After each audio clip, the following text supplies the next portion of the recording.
U današnjoj epizodi pričat ću o tome kako da uzmete ili sačuvate seme svih onih vrsta koje se trenutno nalaze u bašti kako biste kreirali vlastitu banku semena. Moram da vas podsjetim da porodična banka semena ne treba da ima previše sorti. Ona treba da ima sve osnovne životne namirnice i ona je osnov za vašu nezavisnost ili za opstanak. Što je manja banka semena ili efikasnija banka semena, lakše ćete je sačuvati. Tako ću vam u ovoj epizodi govoriti o tome kako da započnete svoju banku semena, koja semena treba da kupite u poljoprivrednoj apoteci da biste zasnovali banku semena i kako da sačuvate semena od pojedinih sorti, jer uveliko imamo cvetanje sorti u bašti.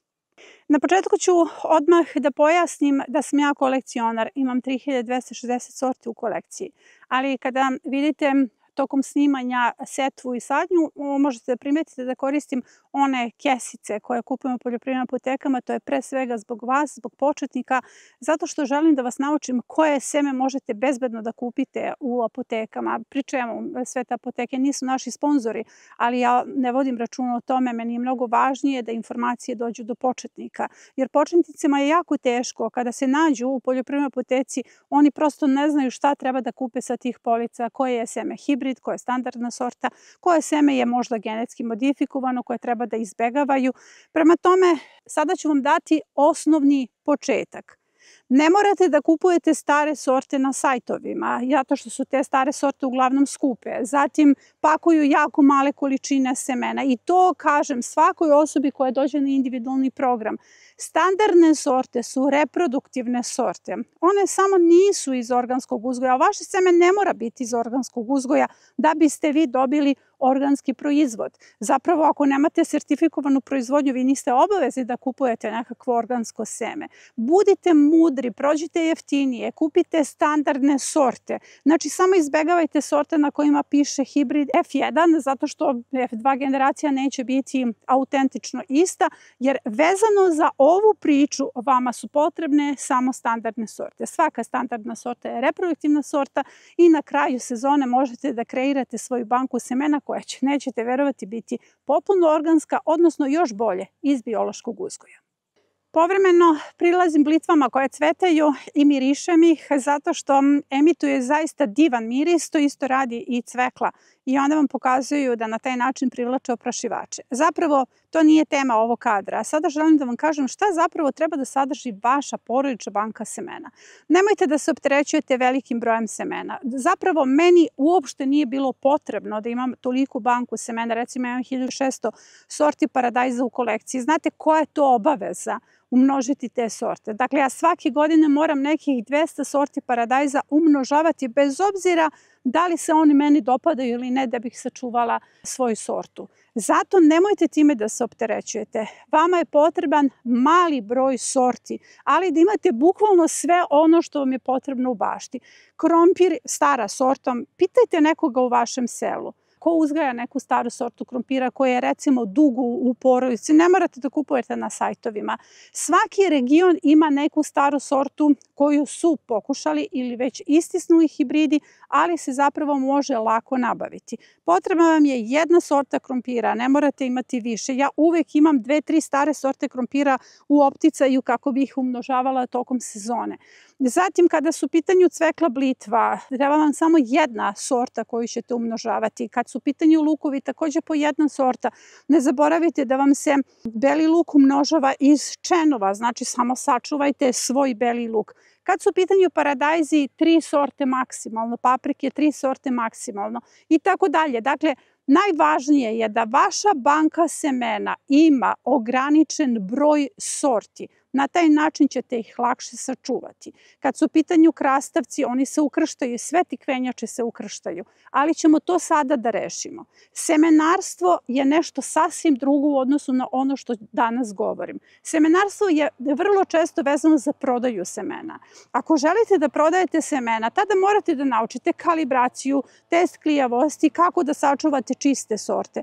Ako želite da uzgajate za svoje potrebe, vama ništa od toga nije potrebno. Potrebno je samo da prepustite prirodi, da prepustite svojoj bašti, jer ako se i ukrste neke sorte, one zaista znaju da budu zanimljive. Recimo, ja imam tikvice iz vlastitog uzgoja koje stalno reprodukujem. Verujte mi da svake sezone doživljavam neko iznenađenje, ali je poenta u tome da je ukus uvek isti, da ja dobijem plodove, jednaku količinu plodova, samo što se boja ili nekada oblik tih tikvica razlikuje, a to zna da bude vrlo zanimljivo. Dakle, za vašu porodičnu banku semena nisu vam potrebna znanja iz semenarstva. Potrebno je samo da znate koju ćete sortu posijati, rekla sam standardne sorte, i kako da ostavite semena. Prvo ću da se bavim osnovnim životnim namirnicama. Jedna od njih jeste upravo krompir. S razlogom se nalazim ispred ovog krompira zato što je ovo krompir naslednik. Ovaj krompir će obezbediti sadni materijal za narednu sezonu. Dakle, vi morate da imate uvek ili jednu gredicu krompira ako imate veliku proizvodnju, ili recimo da ostavite nekoliko kućica krompira, odnosno gnezda krompira, koja će vam biti isključivo naslednici za narednu sezonu. Kada je u pitanju krompir, krupnije komade možete da pojedete, ostavljaju se kao naslednici nešto sitniji komadi. Imate epizodu vezano za sadnju krompira koja je idealna veličina. Zapravo nešto kao loptica za stoni tenis, to bi bila zaista sasvim dovoljna veličina krompira da to bude sadni materijal. Ali šta je ovde suština? I mladi krompir klija, ali ako želite da ostavite svoj krompir za narednu sezonu, recimo za kontinent sadnja u martu, vaš krompir mora da ostane do kraja sezone. Dakle, mora da stekne onu koricu, što znači da ću recimo ovaj krompir da izvadim krajem avgusta, sredinom septembra, i tada će on malo da se suši na hladnom, da se prosuši zato što će izaći iz vlažne zemlje i da se stavi u skladišta, proberem naravno krupnije za jelo, i taj krompir se čuva kao semenski. Kao što sam rekla, jedna stara sorta koju ćete reprodukovati stalno je sasvim dovoljna za vašu banku semena. Nadam se da vidite dobro kako izgleda ova sadnja na travi. U pitanju su 3 sestre, tikvice, boranija visoka i kukuruz zaista jako dobro napreduje, ali tema je kako sačuvati seme kukuruza. Kao prvo da rešimo jednu stvar. Kukuruz se jako ukršta i ukrštanje se vidi u toj sezoni. Dakle, vi ćete u ovoj sezoni da vidite da li se vaš kukuruz ukrstio ili nije. I to je jedina biljka kod koje se ukrštanje vidi odmah u istoj sezoni. Ali ako čuvate svoju banku semena, to zaista ne treba da vam bude važno. Da li će ovaj kukuruz da bude crveni ili beli, bitno da je on ukusan da može da vas hrani. Dakle, kukuruz, kao što je recimo šećerac ili neke krupnije sorte kukuruza, se neće ukrstiti sa kokičarima. To morate da znate. Dakle, kokičari su na neki način ranije cvetaju i izbegnu cvetanje ovih krupnijih kukuruza. Svako seme kukuruza mora da prođe zamrzivač 24 sata. Da biste sačuvali svoju sortu, potrebno je da sačuvate jedan klip. On vam je dovoljan, zato što je on dovoljan da posejete bukvalno čitavu baštu. Taj klip treba da se potpuno osuši na biljci. Znači, jedna materinska biljka ostavlja se u startu na početku sezone, ne berete ništa sa nje i sve sa te materinske biljke ostaje, ide u banku semena. Klipove samo skinete kad su potpuno suvi, 24 sata u zamrzivač, nakon toga ih možete čuvati neograničeno u nekoj suvoj kesici, mada ja svima savjetujem da se semena drže u nekoj pregradi u frižideru. Sve lukove možete uzgojiti iz semena. Zapravo, kada je u pitanju crni luk, najvažnije je da sačuvate svoje seme. Signali za setvu luka i semena nalaze se u kalendarima, tako da vas usput i podsjećam da je izašao naš edukativni paket i da je u ovom trenutku, kada gledate ovu epizodu, dostupan još nekih 13 dana. U okviru edukativnog paketa nalazi se brošura od semena do ploda gde se nalaze kalendari za sve klimatske zone i za čitavu godinu. I tu se nalaze signali za setvu luka i semena. Luk i semena se vrlo jednostavno uzgaja, zapravo s obzirom da vodim veliku baštinsku zajednicu, vodim platformu koja obuhvata 3 kontinenta. Na nekim kontinentima, kao što je recimo Kanada i Amerika, vi ne možete da dođete uopšte do lučica. Oni, naprotiv, uzgajaju lukove isključivo iz semena. I taj uzgoj je vrlo jednostavan. Potrebno je da sačuvate svoje seme. Pogledajte ovde, ovaj luk je cvetao, ovo je prolećni luk. Morate da znate koja je sorta u pitanju, da li je zimska ili prolećna. Kada se bude otvorio cvet, on će cvetati i u osnovi tih cvetova formira se seme. Seme lukova će biti tek u avgustu spremno za skidanje. Dovoljno je da samo skinete te cvetne glave, da ih malo dosušite, takođe 24 časa u zamrzivač.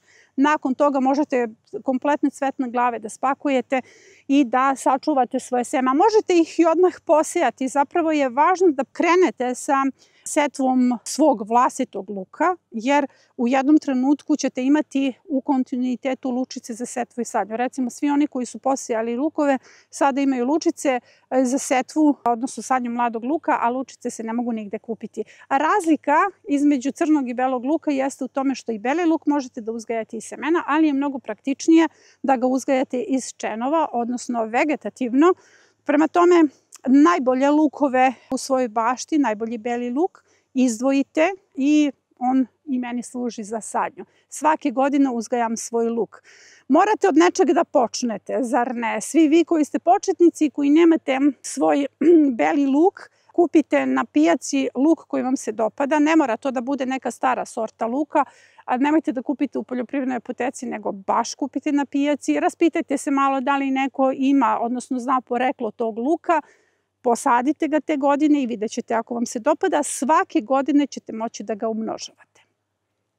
Osnovne životne namirnice su vam i mahunarke. Seme mahunarke se zaista lako ostavlja, ali podsjećam, obavezno 24 časa mora ići u zamrzivač zbog tih moljaca koji polože jaja na seme i onda se samo odjednom vidite da se u skladištu pojavio moljac, ne znate odakle je došao, on je bio već tu, dakle moljac je već položio jaja.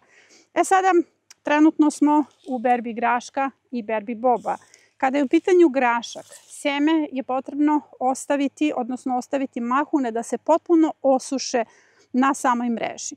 Zapravo svake godine imam jedan deo mreža, odnosno jedan deo turnusa graška isključivo za seme i kada se potpuno osuše te mahune, to seme se očisti. Sušite ga neka 2 do 4 dana, nakon toga ide 24 časa u zamrzivač i ponovo ga sušite do 5 dana. Suši se na hladnom, nikako na suncu, zato što nekako zamrzivač stvori posebni mikroklimat, da tako kažem, oko semena i semena često mogu da istrunu nakon zamrzivača. Dakle, seme pre pakovanja mora da bude potpuno suvo i dovoljno je ukupno sušenje 10 dana. Kada je u pitanju bob, imamo problem sa bobom zato što bob napada i lisna vaš, zatim imamo i tu crnu čađavost koja se često javlja kod njega, tako da ja bob za seme berem u ovoj fazi. Proverim prvo kada su njegova semena ovako krupna i kada je puna, znači bukvalno puna mahuna, mekana je, tada skidam ove same mahune boba i tada ih sušim za seme.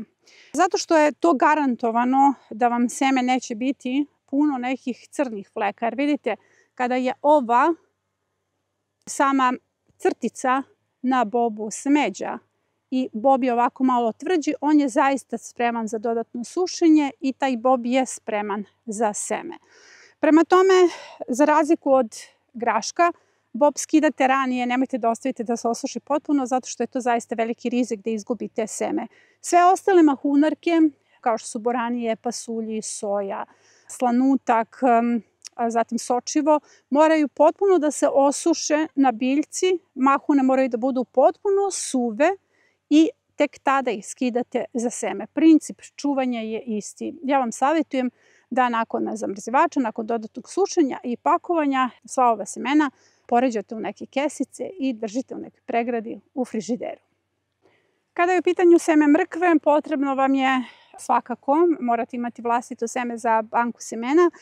Znate da se mrkva jako ukršta sa divljom mrkvom. Dakle, sve štitarke se međusobno ukrštaju, ali to ne treba da vam smeta. Šta će se potencijalno desiti ako se vaša mrkva ukrsti sa divljom mrkvom? Ona će biti prošarana, malo narandžasta, malo bela ili će biti bela, ali svakako ćete dobiti mrkvu koja je u upotrebi. Možete da sprečite to ukrštanje ako kosite oko vlastite bašte, onda kada je procvetala mrkva. Kada ona nema nekog s kim će se ukrstiti u okolini, vi ćete dobiti čistu mrkvu.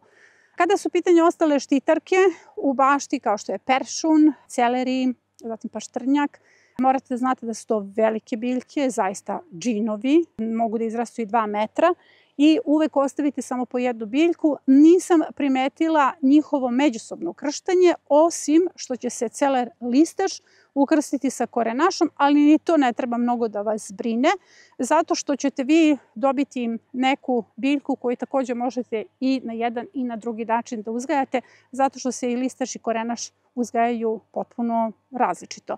Kada je u pitanju seme se mora osušiti na samoj biljci. Znači, biljka prvo ima kao štitarka, ima one štitove, cveta, žućkasti cvet, na vrhovima tih cvetova stvara se seme, kod mene još uvek toga nema, pa vam ne mogu pokazati.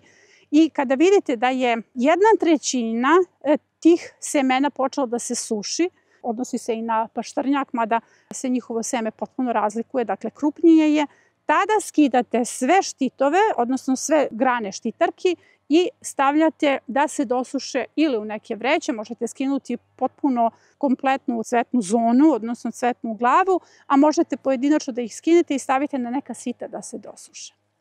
Kada su u pitanju salate, salata ovako procveta, ostavite nekoliko materinskih biljaka.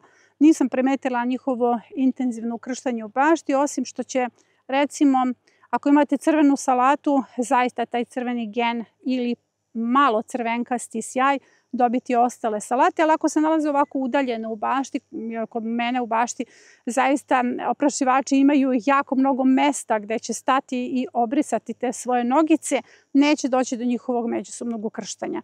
Ovo su cvetovi salate, oni se sada otvaraju. Iza tih cvetova nastaje ona paperijasta masa, tu se nalazi vaše seme. Kada imate 1/3 paperija na samoj ovako cvetnoj glavi, skidate čitavu cvetnu glavu i stavljate negde da se dosuši. Verujte mi da će kompletni cvetovi da se i u hladu pretvore u paperije. Jako je bitno skinuti ih na vreme, zato što ćete u suprotnom izgubiti salatu, jer to paperije služi da vetar raznese seme salate svuda okolo. Svako seme, ponavljam, 24 časa zamrzivač, dosušite, pakujete i ide u frižider. Kada je u pitanju seme radiča, molim vas da vidite kako su ovo divne biljke. Imaju plavi cvet koji privlači bumbare i taman će bumbari da se zadrže tu pre nego što slete na našu salatu, odnosno od salate do salate. Zato kažem, oprašivači imaju jako mnogo mesta gde će da obrišu svoje nogice, a da ne skaču sa jedne biljke na drugu zbog ukrštanja.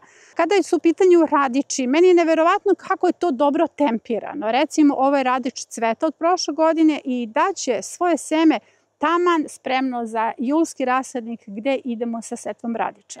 Seme radiča se nalazi u osnovi cveta. Kada se osuši cvet i kada sklonite latice, upravo u osnovi u ovoj čašici nalazi se seme. Ova čašica mora potpuno da se osuši jer unutra seme mora da bude potpuno spremno, suvo i tvrdo, pre nego što ga skinete čašice i dosušite dalje. Dakle, isti je princip kao za salatu, skidate te čašice kada vidite da su se čašice osušile, samo ih ručno skinete i dosušite seme, 24 časa zamrzivač, ponovo sušenje i pakovanje.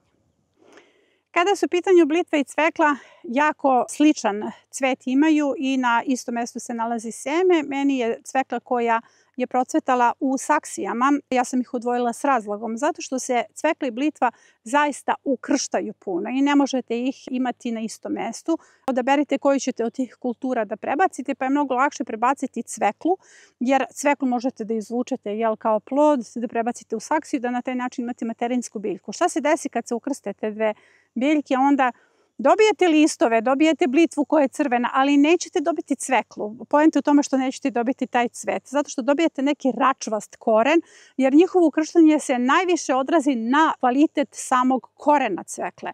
Tako da, znači, obli plod nećete dobiti, već neki plod koji ima jako mnogo račvastih korenova i to može u narednoj sezoni prilično da vas naljuti. Da se to ne bi desilo, onda morate da ih odvojite. Dakle, kao što vidite, moja bašta puno procvetalih blitvi.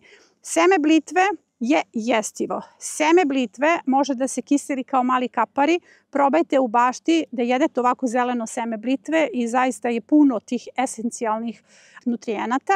I ako imate previše kao ja, možete kompletno ovako drške stapke da ukiselite. Jeste da to nije tema ove epizode, ali moram i taj savjet da vam dam. I onda ih samo u tanjiru izdvojite i pojedete. Ako vas baš mrzi da svako seme sada odvojite za kiseljenje. Seme blitve se mora potpuno osušiti na biljci da bude potpuno žuto i tek tada je spremno. Ne možete zeleno seme da pokupite, neće biti klijavo. I kada pokupite seme, takođe ga sušite 5 dana, zatim 24 časa zamrzivač, obavezno zbog moljaca, zbog insekata koji polažu jaja. Nakon toga možete da ga spakujete i čuvate u zamrzivaču. Možete da imate samo jednu sortu blitve, ali blitva takođe spada u one kulture koje će spasiti planetu gladi. Prema tome, blitva vam je obavezna u bašti. Kada je u pitanju paradajz, postoji oprečno mišljenje da je potrebno ostaviti prvi plod za seme ili poslednji plod. Zapravo, ja uglavnom uzimam plodove kasnije, usred sezone ili pri kraju sezone, kada je biljka upila jako mnogo informacija iz te sezone, jer smatram da se informacije iz te sezone zaista prenose kada je u pitanju imunitet, otpornost, sve ono što je biljka doživala u toku sezone, prenose kasnije. Zapravo je jako važno da imate 3 različite sorte paradajza. Jedna obavezno šeri, recimo neka sorta koja je mesnata, od koje možete da napravite puno zimnice ili puno sokova. To može da bude recimo marmanden, neko volovsko srce. To vam je sasvim dovoljno za vašu banku semena. Neću sada da se zadržavam oko paradajza. Imamo snimljeno Napravi svoju banku semena gde se pokazuje fermentacija paradajza. Seme se čuva fermentacijom. Ovo seme ne mora da ide u zamrzivač, već nakon fermentacije koja je dovoljna da se uništi sve ono što se nalazi na njemu, se to seme dovoljno suši, pa ja ga sušim sigurno 20 dana i nakon toga se pakuju kesice i spremno je za narednu sezonu. Kada su u pitanju tikve, seme se uzima iz zrele tikve, a ona koju ste ostavili za jelo mora bude potpuno zrela. Tikve se inače uklanjaju iz bašte nakon prvog mraza. Kada su u pitanju krastavci, oni spadaju u tikvenjače. Možete da ostavite tu negde plod na sredini vegetacije, jer plod mora potpuno da sazri. Ja vrlo često ostavljam poslednji plod da sazri, zato što ako ostavite jedan plod na samoj vreži, ta vreža ide u materinski oblik i nećete više imati berbu. Jednako i sa tikvicama. Najveća je greška odmah u startu ostaviti grm tikvice, lozu, krastavca, dinje i lubenice za seme. Ako ostavite tu jednu biljku potpuno da se osemeni, vi na taj način nećete imati plodove. Možda ćete imati tu nekoliko sporadičnih plodova. Dakle, prvo radite berbu, nakon toga odvojite semensku biljku, odnosno materinsku biljku i ta materinska biljka ide u to stanje. Dakle, ona će razviti, kad su u pitanju tikvice, jedan ogroman plod, jednako kao velika tikva. Iznenadit ćete se kada vidite koliki taj plod zapravo može da bude i tada vi nećete imati berbu sad tog grma. Zapravo, kao što sam rekla, tikvenjače se ukrštaju puno, ali to ne treba da vam smeta zato što vi zapravo ostavljate seme za vlastitu proizvodnju. Kada su u pitanju krastavci, oni moraju potpuno da sazriju na vreži. Zapravo, krastavac za seme se uzima kao i sve ostale tikvenjače tik do prvog mraza ili čak kada se desi prvi mraz. Mora da ostane poslednji na lozi, mora da bude potpuno zrelo zato što često se desi da vas to upravo prevari. Imate žut plod, skinete ga, mislite da je potpuno zreo, a seme je prazno, odnosno nije klijavo. I konačno, kada su u pitanju paprike i patliđani, u startu odvajate materinske biljke. Patliđan odmah odvojite plod, odnosno čitavu biljku koja ide u materinskom pravcu i svi ti plodovi moraju potpuno da budu zreli na samoj biljci, jednako i sa paprikama. Recimo, ja odvajam jedno stablo paprike isključivo za seme. One se međusobno ukrštaju, ali je najvažnije da znate da će se ukrstiti kada je u pitanju ljutina ili kada je u pitanju boja. Čokoladna boja se prenosi na sve biljke u okruženju, naročito i crna boja. Kada je u pitanju kombinacija ljutih i blagih paprika, tek naredne sezone će vam sve paprike koje su bile blizu ljutih biti ljute. U ovoj sezoni se neće vidjeti to ukrštanje, ali svakako ako za sebe uzgajate, to ne treba da vam smeta. Dakle, vi sada treba u okviru ove priče, kao što je banka semena, da obezbedite dovoljan broj semena za narednu sezonu. Prema tome, kompletan grm paprike mora ostati da sazre. Kada je seme paprike zrelo, kada paprika pocrveni, sve paprike moraju da pocrvene kako bi imale jedno reproduktivno seme, osim čokoladnih paprika koje ne menjaju svoju boju, već samo njihovo meso postaje onako jako crveno, dakle promeni delimično meso boju. Ukoliko ne ostavite paprike da pocrvene kada su potpuno zrele, vi nećete imati klijavo seme. I kada su u pitanju kupusarice, kupusarice dvogodišnje daju seme, osim recimo tih kineskih, kao što je kineski kupus pak choi ili brokoleti koji će odmah da vam da seme. Jako je važno da mahune koje se formiraju nakon cveta u kojima se nalazi seme potpuno sazriju, jer tada je vaše seme spremno. Jer može da vas iznenadi ukoliko se to ne desi, da vam recimo seme uopšte nije klijavo. Tada kada vidite da se na cvetnim stapkama trećina semena potpuno osušila, kao što su recimo ove u mojoj ruci, koje su šuškave, potpuno suve, tada skidate celu cvetnu glavu i možete da je dosušite. Zašto je to bitno? Taj tajming je ovde jako važan. Ako se osuše vaše mahune, vrlo često može doći do pucanja, seme se prospe svuda okolo, vi jednostavno ostajete bez semena. I ponovo savjetujem i kada su u pitanju semena kupusarica, 24 časa zamrzivač, sušenje, pakovanje i evo imamo majski rasadnik je završen, ali imamo julski rasadnik gde sejemo lisnate keljove, kelerabu, raštan, pa eto možete da obavite setvu i da prvi put testirate vlastito seme. Banka semena je osnov za vašu nezavisnost. Pre svega, semena koje kupujete su uglavnom loše klijavosti. To sve nas nervira tokom sezone, a s druge strane, kada jednom uložite novac u semena, ne morate ponovo ulagati, imate svoju banku semena na taj način i štedite novac. Kada je u pitanju uzimanja semena sideratnog cveća, imamo zasebnu epizodu na tu temu, pa vam predlažem da je pogledate na kanalu. I kada je reč već o nezavisnosti, podsjetit ću vas da je izašao naš edukativni paket i da je dostupan još 13 dana u momentu kada je izašla ova epizoda. Edukativni paket sastoji se iz 2 brošure, jedna je od semena do ploda i ona u sebi sadrži kalendare za sve klimatske zone i za čitavu sezonu. Na taj način nećete praviti greške, nećete da promašite termine, znaćete tačno kada i šta treba da radite. Druga brošura jeste 250 recepata kozmetike iz vlastite bašte i uz to idu 4 predavanja koja vas vode do vlastite bašte, bilo na otvorenom polju ili na balkonu kroz čitavu sezonu. Link za kupovinu ove brošure nalazi se u komentaru ispod ove epizode.